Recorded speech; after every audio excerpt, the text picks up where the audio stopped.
The emergency session of the Galactic Council convened in the crystal halls of Nexus Prime, where representatives from 47 species gathered in their floating pods.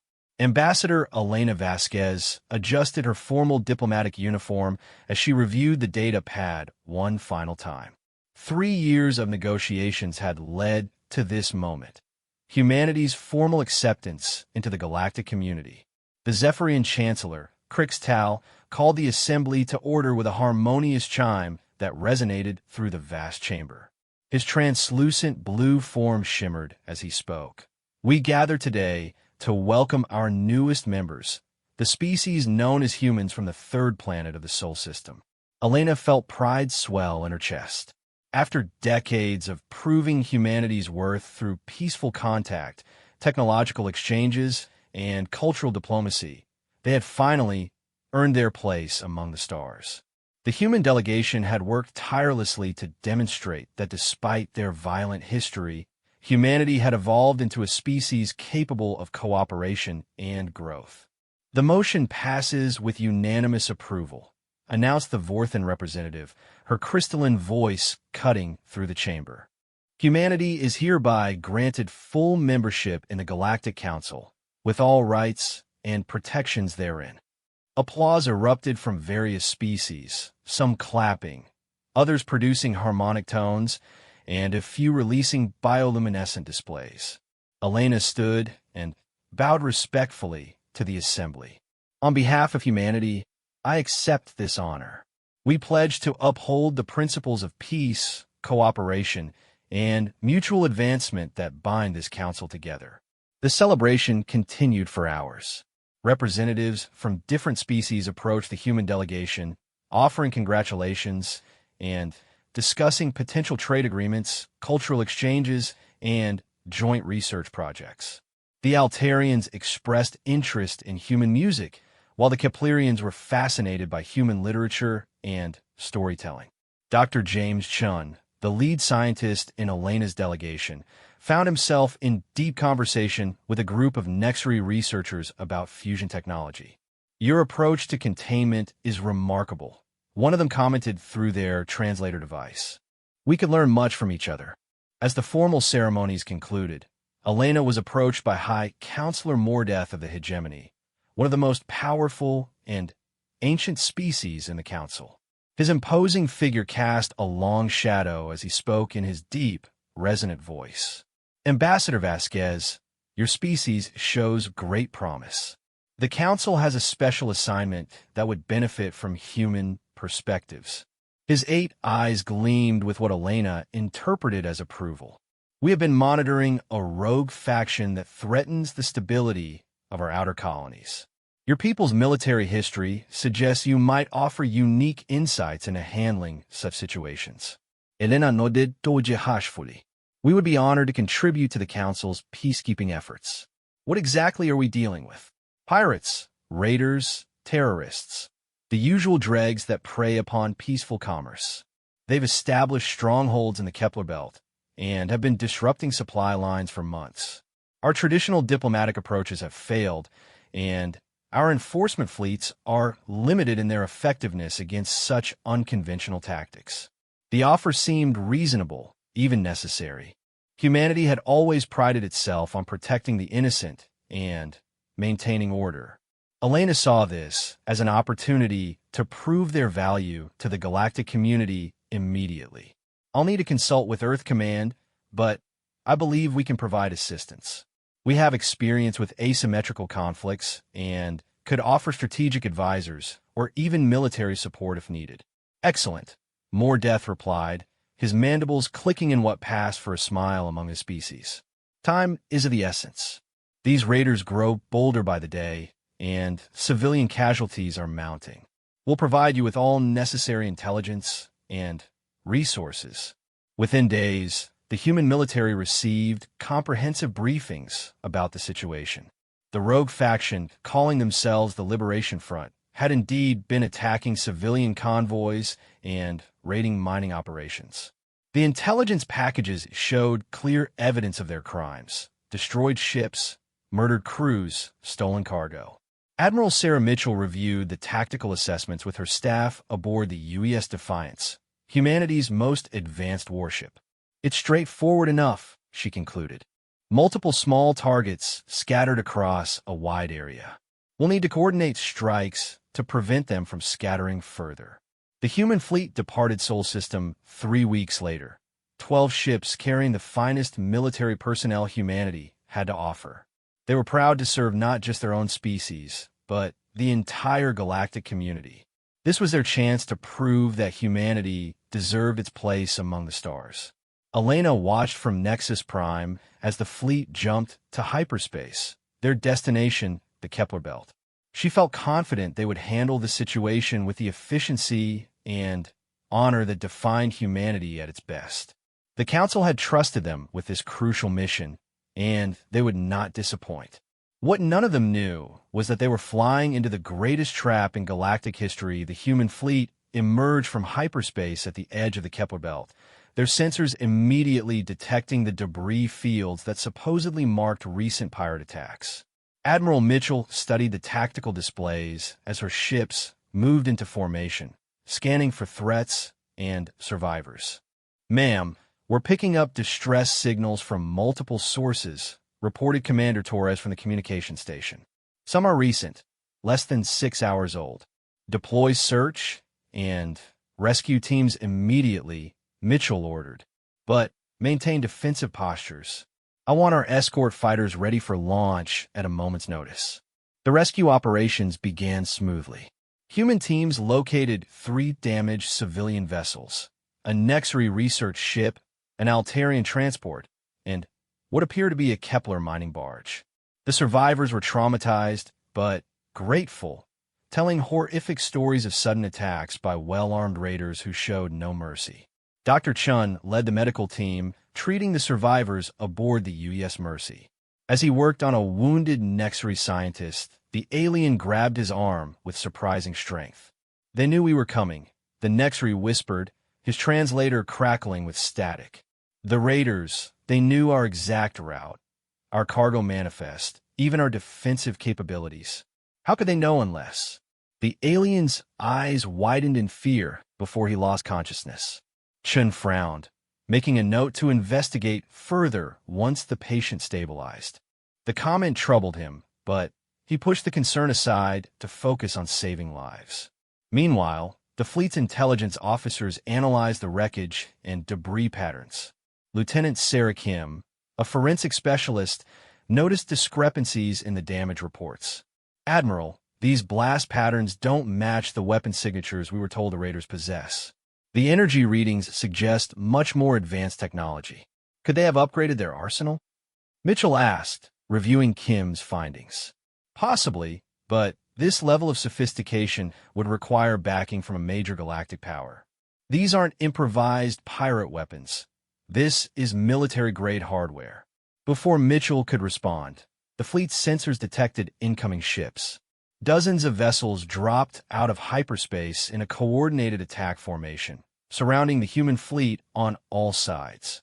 But these weren't the ragtag pirate ships they expected. "Admiral, those are hegemony battle cruisers," shouted the tactical officer. "And Zephyrian destroyers, Vorthan assault ships, the entire Council fleet." Mitchell's blood ran cold as she recognized the insignias and configurations. These were the same ships that had welcomed humanity into the galactic community just weeks ago. Now their weapons were powering up and targeting the human fleet. "Open a channel to the lead vessel," Mitchell commanded, her voice steady despite the growing dread. High Counselor Mordith's imposing figure appeared on the main screen, but his expression was no longer welcoming. "Admiral Mitchell, you are hereby charged with crimes against the galactic community.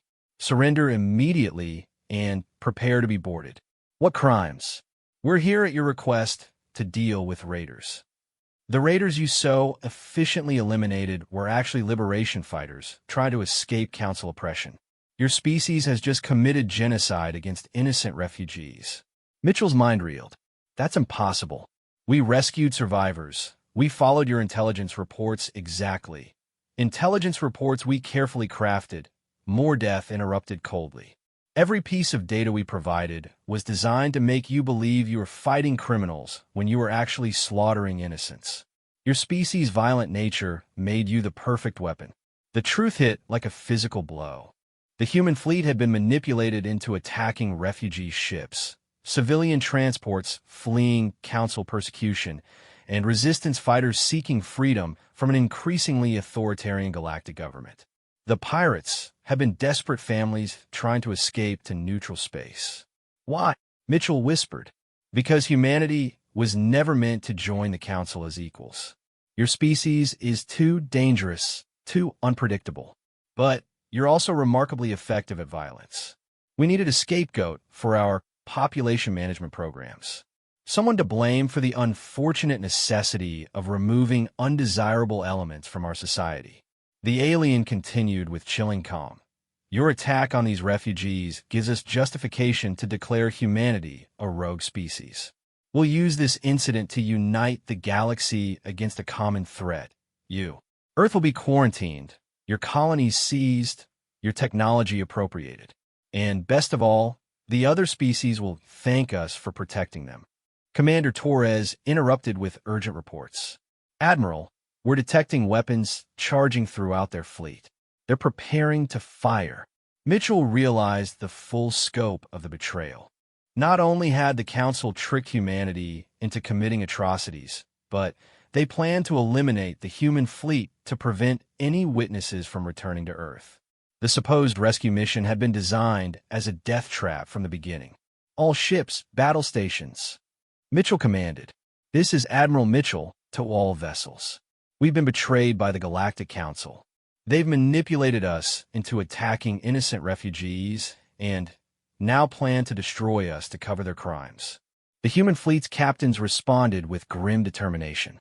They understood the situation, outnumbered 5-1 by superior technology, light years from any support, fighting not just for their lives, but for the truth that needed to reach Earth. Ma'am, reported the weapons officer, their lead ships are moving into firing positions. Orders. Mitchell looked at the overwhelming enemy force surrounding her fleet. 12 human ships against nearly 60 council vessels. The odds were impossible, but surrender meant death and the permanent silence of the truth. All ships, prepare for combat. We may not survive this, but we'll make sure the galaxy remembers that humanity doesn't go quietly into the dark. The first enemy volleys began lighting up space around them. The battle erupted with devastating intensity as the Council fleet opened fire on the surrounded human ships.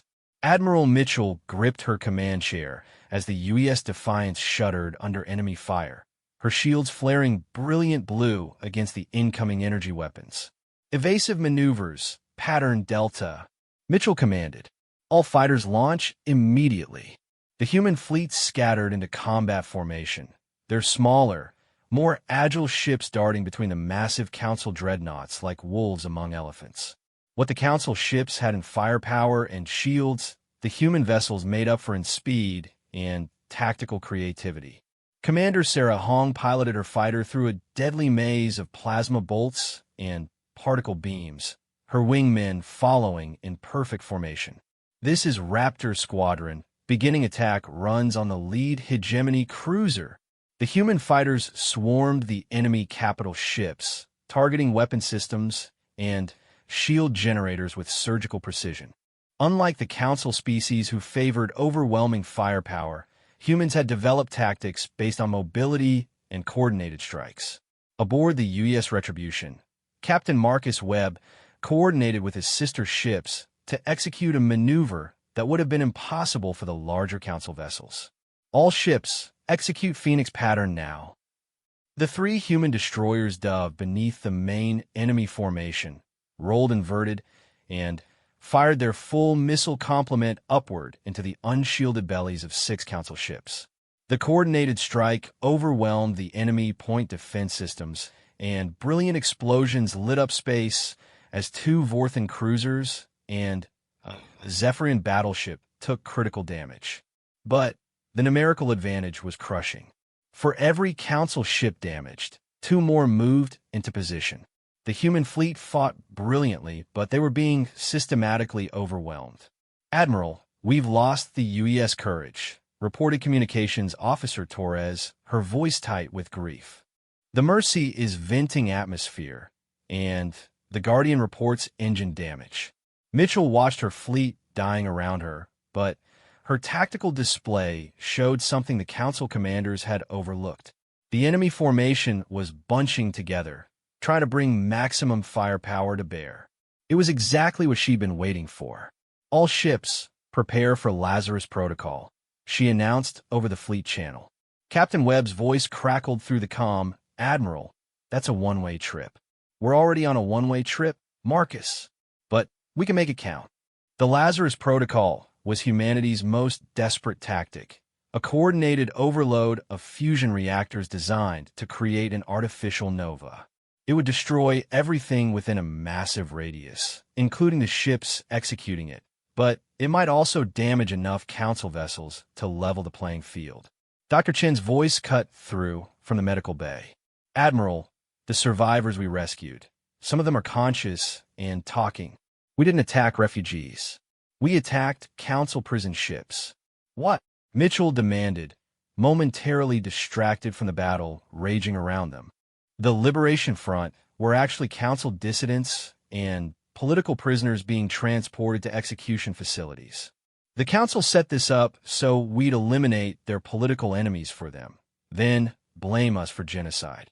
The revelation added another layer to the Council's betrayal, but it also provided an opportunity. Mitchell opened a channel to the entire battlefield. "Attention, all Council vessels. Your leaders have manipulated both humans and your own dissidents. The ships we attacked contained your own people, prisoners, and refugees fleeing Council oppression. We have survivors who can testify to these crimes." High Counselor Mordeth's voice boomed across the channel. "Human lies and desperation. Destroy them all. Leave no witnesses to their war crimes." But Mitchell noticed something crucial in the tactical display. Several Council ships had ceased firing, their weapons powering down. The crews of those vessels were beginning to question their orders. Commander Torres intercepted communications between Council ships. "Admiral, there's growing dissent in their fleet. Some captains are demanding proof of our supposed crimes. Others are refusing to fire on medical vessels." The battle shifted as doubts spread through the Council ranks. A Nexary science vessel broke formation entirely, its captain declaring over open channels that he would not participate in what appeared to be an orchestrated massacre. Captain Zarantala of the Altarian cruiser Harmony sent a direct transmission to Mitchell. "Human Admiral, our sensors show that the ships you engaged were indeed carrying political dissidents from my own world. We were told they were dangerous terrorists, but our data suggests otherwise." More ships began withdrawing from the battle as the truth spread. But Mordeth's core fleet of loyalists continued their assault, determined to eliminate all evidence of their deception. "Admiral," shouted Lieutenant Kim from her station, "I'm detecting massive hyperspace signatures incoming. It's a human fleet." Mitchell's heart leaped as dozens of Earth Defense Force ships dropped out of hyperspace in battle formation. The cavalry had arrived, but how had they known? Admiral Patricia Zhao's voice came through the communications array. "Admiral Mitchell, this is the Seoul Defense Fleet. We received your tactical recordings transmitted through the Quantum Beacon Network. Earth Command is aware of the situation." The Quantum Beacon. Mitchell had forgotten about the automatic data transmission system that recorded and broadcast all fleet operations back to Earth. Even if the Council destroyed every human ship in the Kepler Belt, the evidence of their betrayal was already spreading across human space. "All human vessels, this is Admiral Zhao. You are authorized to use any means necessary to protect your ships and expose these war criminals to the galaxy." The arrival of fresh human forces changed everything. Now the Council faced not just the survivors of their trap, but an entire battle fleet armed with the knowledge of their crimes. The political ramifications spread beyond the immediate battle as other species began questioning the Council's version of events. But Mordeth was not finished. His flagship charged its main weapon, a planet killer designed for breaking up asteroids, but capable of destroying multiple ships with a single shot. "If we cannot silence you quietly," his transmission hissed with rage, "then we'll ensure the galaxy sees humanity as the monsters we've painted you to be." The massive weapon began powering up. Targeting the largest concentration of human vessels, the massive planet killer weapon aboard Mordeth's flagship began its charging cycle, energy readings spiking to levels that made every sensor in the human fleet scream warnings. Admiral Zhao's newly arrived forces spread into defensive formation, but everyone knew that no amount of shielding could withstand a direct hit from that weapon. "All ships, emergency scatter," Zhao commanded, but Admiral Mitchell had other ideas. "Patricia, maintain formation. I'm going to ram that bastard." "Sada, no.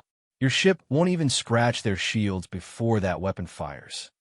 Mitchell smiled grimly as she watched her tactical officer input coordinates for a direct collision course with Mordeth's flagship. "Who said anything about ramming it with my ship?" The UES Defiance suddenly changed course, diving toward the nearest large asteroid in the Kepler belt. The massive space rock was nearly a kilometer across and composed primarily of dense metallic ores, exactly what Mitchell needed. "All hands, brace for impact. We're going mining." The Defiance's cutting beams and mining charges, originally designed for asteroid processing, carved into the massive rock. Within minutes, the human ship had buried itself deep within the asteroid's core. Emergency bulkheads sealed the ship inside its improvised bunker as Mitchell activated a plan that would have made her engineers proud and her safety officers horrified. "Overload the fusion reactors, but channel the energy through the asteroid's metallic core," she ordered. "We're going to turn this entire rock into the galaxy's largest kinetic projectile." The plan was insane, brilliant, and completely human in its audacity.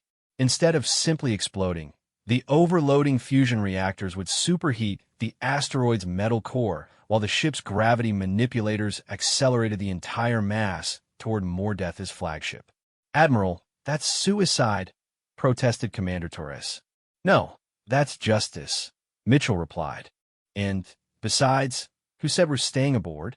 The evacuation was swift and efficient. Human engineering had always prioritized crew survival, and the Defiance's escape pods launched just as the asteroid began its impossible acceleration. The massive rock, now guided by the ship's sacrifice, hurtled toward the Council flagship at a significant fraction of light speed. Mordeth's sensors detected the incoming projectile, but the timing was perfect. His planet killer weapon was locked in its charging cycle and couldn't be redirected. His ship's point defense systems opened fire, but the asteroid's metallic core had been transformed into something approaching neutronium density by the controlled fusion explosion. The impact was spectacular. The relativistic asteroid punched through the flagship's shields like they didn't exist, tore through the hull, and detonated the planet killer weapon while it was still charging. The resulting explosion was visible from 3 star systems away. But the destruction of Mordeth's flagship was only the beginning. Captain Tala of the Altarian cruiser Harmony had been busy during the battle, broadcasting the evidence of the Council's crimes across the galactic communication network. The recordings of the human fleet's mission briefings, the testimony of the rescued dissidents, and the communications between Council ships planning the betrayal were spreading faster than the Council could suppress them. "This is Captain Tala of the Altarian Confederation Navy," she announced on all frequencies. "I formally withdraw my allegiance from the Galactic Council and declare the current leadership war criminals. All Altarian vessels are ordered to cease hostile actions against human forces immediately." The effect was immediate and dramatic. Across the battlefield, ships began declaring independence from the Council's authority. The Nexury Science vessels had already withdrawn, but now entire battle groups were switching sides or simply departing the combat zone. Ambassador Elena Vasquez had been monitoring the battle from Nexus Prime, and she seized the moment to address the emergency session of species representatives still gathered at the Council chambers. "Honored delegates," she began, her voice carrying clearly through the Great Hall. "You have witnessed the true nature of your leadership today. The Galactic Council manipulated my people into attacking dissidents and refugees, then attempted to commit genocide to cover their crimes. The Crystal Chamber erupted in chaos as representatives demanded explanations, evidence, and accountability. The carefully maintained facade of benevolent galactic governance crumbled as species after species began questioning their relationship with the Council. Meanwhile, in the Kepler Belt, Admiral Zhao was coordinating the surrender of the remaining Loyalist forces. Without more death as leadership, and with growing dissent in their ranks, the Council fleet's cohesion collapsed entirely. "Admiral Zhao," came a transmission from the Kepler mining station that had been hidden throughout the battle. "This is Station Commander Reeves. We've been monitoring Council communications for months. They've been planning something called Operation Cleansing, targeting multiple species they consider problematic." The scope of the Council's crimes expanded as more evidence emerged. The attack on humanity had been just the beginning. Dozens of species were marked for elimination or subjugation in a grand plan to reduce galactic diversity to a manageable few races under absolute Council control. Dr. Chun, now aboard one of the rescue ships, continued interviewing the survivors they had originally been sent to find. The stories were horrifying: systematic oppression, forced relocations, summary executions of anyone who questioned the Council's authority. "They told us that joining the Council meant protection and prosperity," whispered a young Nexary engineer whose family had been marked for elimination. "Instead, it meant slavery to their vision of galactic order." As news of the battle and the revealed atrocities spread across known space, the political landscape of the galaxy shifted dramatically. Species that had been loyal to the Council for centuries began declaring independence. Others formed new alliances specifically to oppose the remaining Council forces. The Terran Federation found itself at the center of a galactic revolution, not as conquerors or oppressors, but as the catalyst that exposed the truth. Admiral Zhao established temporary command posts throughout the belt to coordinate with the growing rebel fleet.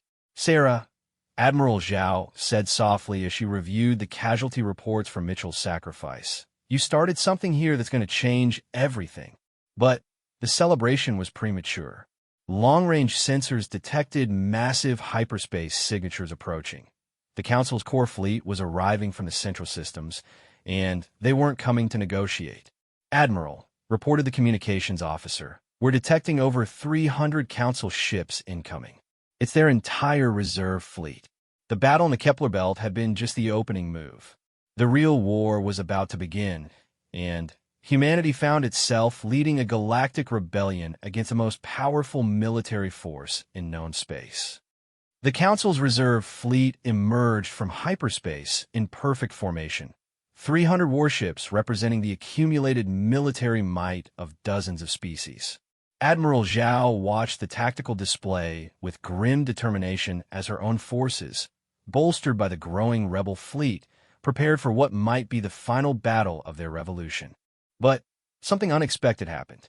As the massive Council armada approached the Kepler Belt, ships began breaking formation, not to attack, but to broadcast messages of their own. "This is Captain Veltar of the Kepler Defense Force," came the first transmission. "We have reviewed the evidence of Council crimes and formally declare our independence from their authority. All Kepler vessels are hereby allied with the Liberation Fleet." Admiral Zhao stared in amazement as nearly 50 ships peeled away from the Council formation. "Captain Tala, are you seeing this?" "Indeed, Admiral. The truth spreads faster than any weapon. More ships are declaring independence with each passing moment." The pattern continued across the massive fleet. Captains who had served the Council faithfully for decades were confronted with undeniable evidence of their leaders' crimes. The systematic oppression, the planned genocides, the manipulation of species against each other for political control. Commander Torres, now aboard Admiral Zhao's flagship, monitored the communications channels. "Admiral, we're detecting organized mutinies on at least 40 Council vessels." Their own crews are refusing orders to attack civilian targets. The revolution was spreading through the Council's own forces like wildfire. Species that had been kept in line through fear and propaganda were seeing the truth for the first time. Their benevolent galactic government was actually a totalitarian regime that viewed most species as expendable resources. But the core Council species, the hegemony, the Zephyrians, and a few others, maintained their loyalty to the old system. Nearly 100 ships remained under central command, still a formidable force led by the surviving Council members. Chancellor Crixtal of the Zephyrians took command of the Loyalist forces, his translucent form flickering with rage as he broadcast to the rebel fleet. You have been deceived by human lies and propaganda. Return to your posts immediately, or face the consequences of treason against galactic order. Ambassador Vasquez, now aboard the Liberation Fleet's command ship, responded with calm authority. Chancellor, the only deception here has been yours. We have documented evidence of Council crimes spanning centuries, oppression, genocide, and systematic manipulation. The galaxy will no longer accept your version of order. The final battle began not with a massive clash, but with a careful dance of positioning and negotiation.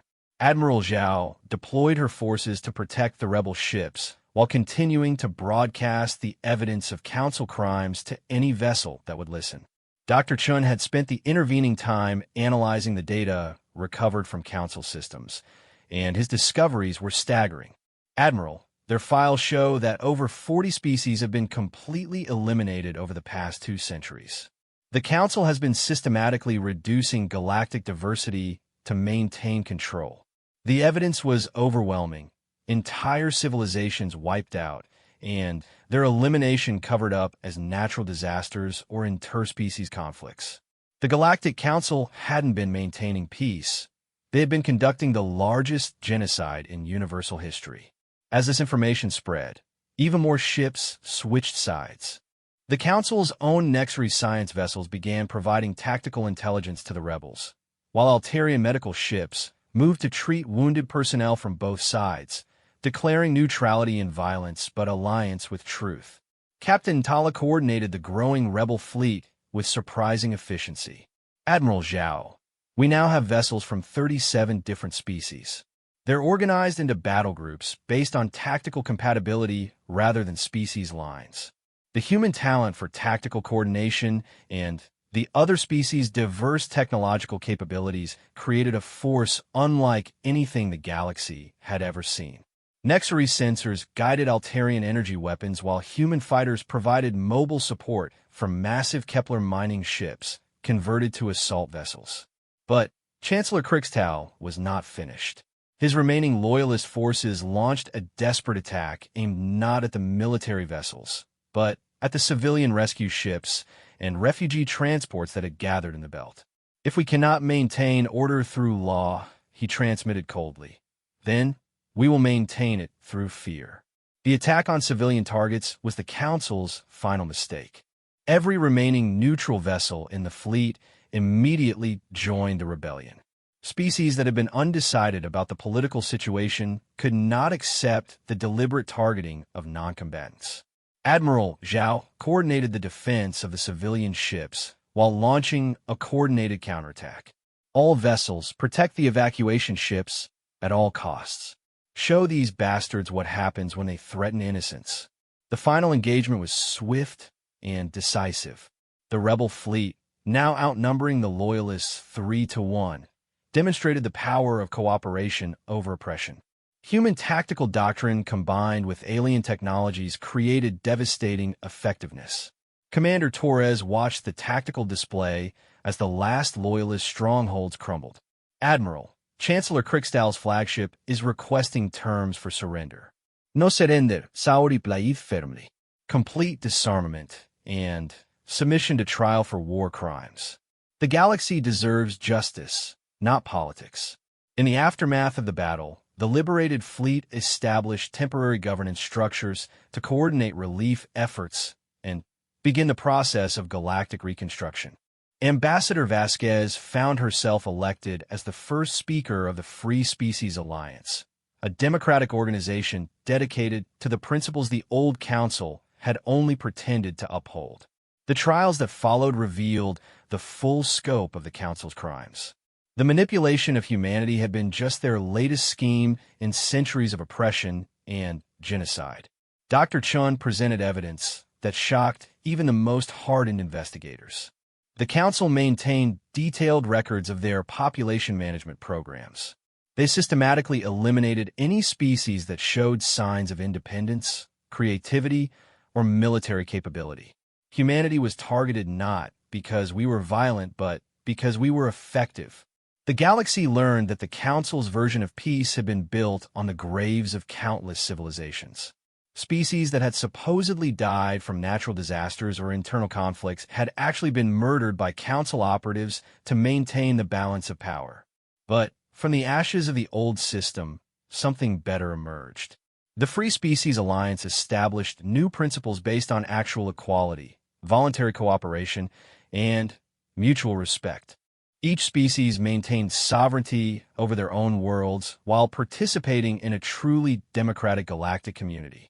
Admiral Zhao, now serving as the Alliance's military coordinator, established defense protocols designed to protect smaller species from aggression rather than maintaining the power of the strong. Never again, she declared in her inaugural address, will might make right in our galaxy. The transformation wasn't easy. Generations of species had been conditioned to accept authoritarian rule, and many struggled with the concept of genuine self-determination. But with patience and support, the new alliance helped dozens of civilizations rediscover their independence. Humanity found its role not as conquerors or leaders, but as facilitators and protectors. Human diplomatic and military expertise proved invaluable in helping other species establish their own defense forces and governmental structures. The memorials erected in the Kepler Belt commemorated not just Admiral Mitchell's sacrifice, but all the victims of the Council's crimes. Representatives from every known species gathered annually to remember the cost of unchecked power and to renew their commitment to freedom. Ambassador Vasquez stood before the memorial wall, reading the names of entire civilizations that had been lost to the Council's machinations. They try to make us complicit in genocide, she reflected to Dr. Chun, who had become the Alliance's chief historian. Instead, they gave us the motivation to ensure it could never happen again. The galaxy had learned that true strength came not from controlling others, but from standing together against those who would oppress the innocent. Humanity had proven that sometimes the greatest victories come not from conquest, but from refusing to let evil triumph through silence. In the end, the Galactic Council's betrayal of humanity had backfired completely. They had intended to use humans as weapons and scapegoats, but instead they had awakened the galaxy's conscience. The rebellion that started with 12 human ships in the Kepler Belt had grown into a universal movement for justice and freedom. The new galaxy was messier, louder, and far more chaotic than the Council's sterile order. But it was also more alive, more creative, and infinitely more just. Species that had been silent for centuries found their voices. Civilizations that had been suppressed began to flourish. And at the heart of it all stood humanity, not as rulers or conquerors, but as the species that had refused to go quietly into the dark and had lit a torch that illuminated the galaxy's path to true freedom. The Council had tried to make them monsters, but they had chosen instead to be heroes. The reckoning was complete, and the galaxy was finally free,